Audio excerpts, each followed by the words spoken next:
大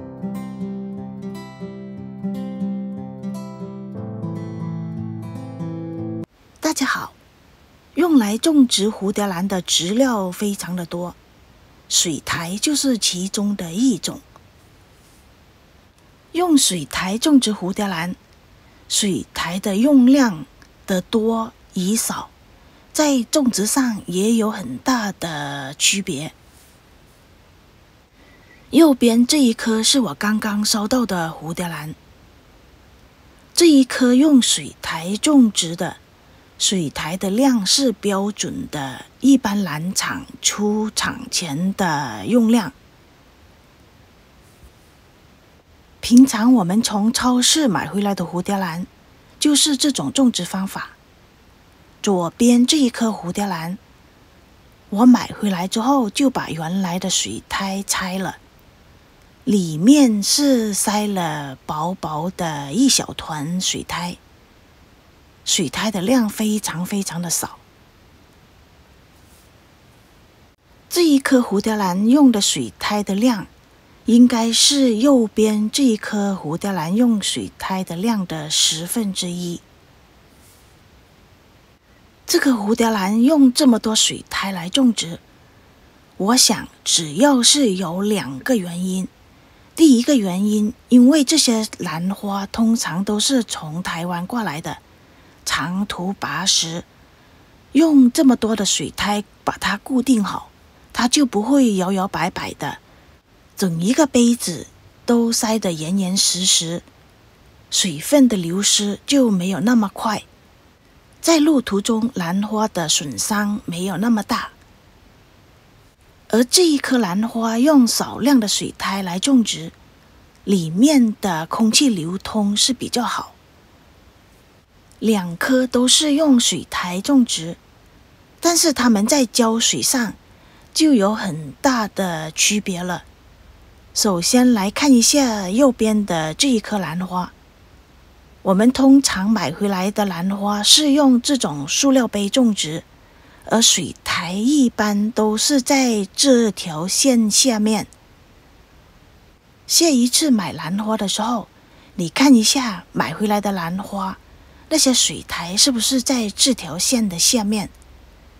从杯子的边缘到这条线，大概就1厘米的高度。这个高度就是我们要浇水的分量。我通常都是这样给它浇水的，把水直接倒满，也就大概2盎司的水吧，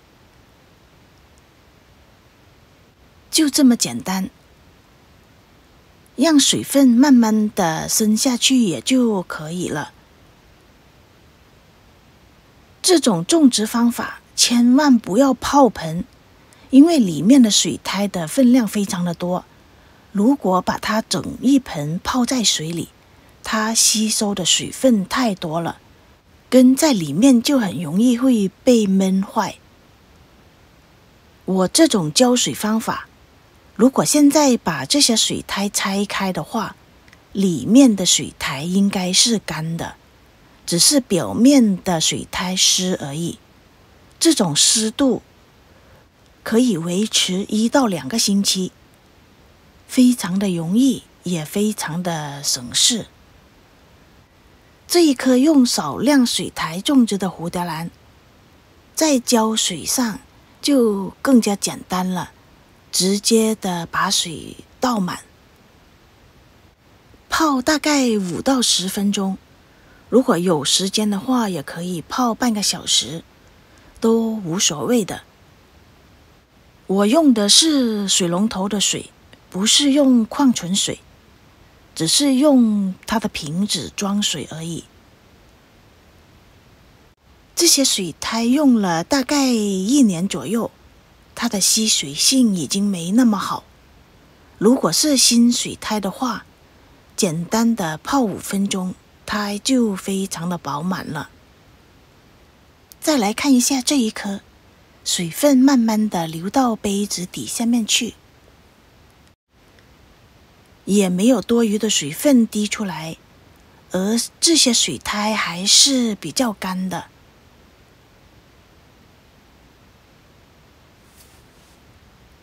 左边这一颗蝴蝶兰，在春天的时候，我很少给它泡盆，大部分的时间都是直接的把水倒进去，水位大概在杯子底下面1厘米左右的高度，水苔就会慢慢的把这些水吸上去了。慢慢的，我发现这种浇水方法不适合炎热的夏天。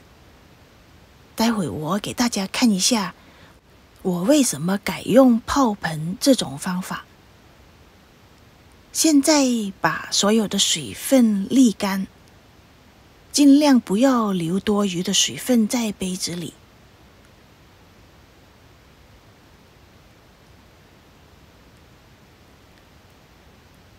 现在杯子里也没有什么多余的水分。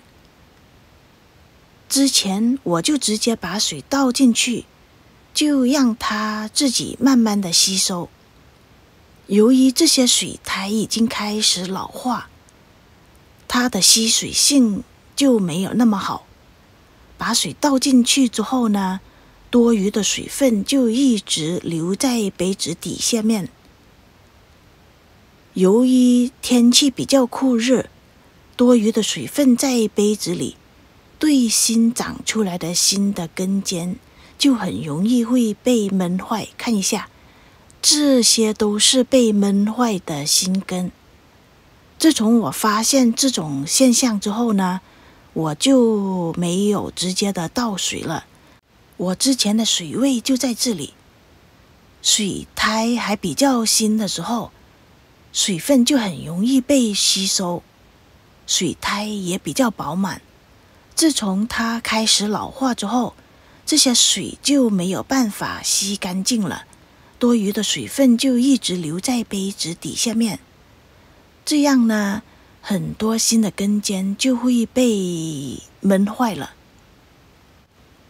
看一下，水苔一点都不保水了，要继续倒的话，还会有水倒出来。所以呢，用水苔种植，差不多1年左右就需要给它换植料了。右边这一颗蝴蝶兰是我早2个星期收到的，现在已经长出了新的根尖。通常我收到这些兰花，如果水苔不是腐烂的非常严重，或者是植株有病虫害的话，我都不会把这些水苔换掉，让兰花慢慢的适应环境，长出新根了，我才会给它换盆换植料。以上就是今天跟大家分享的不同分量的水苔种植有不同的浇水方法，谢谢大家。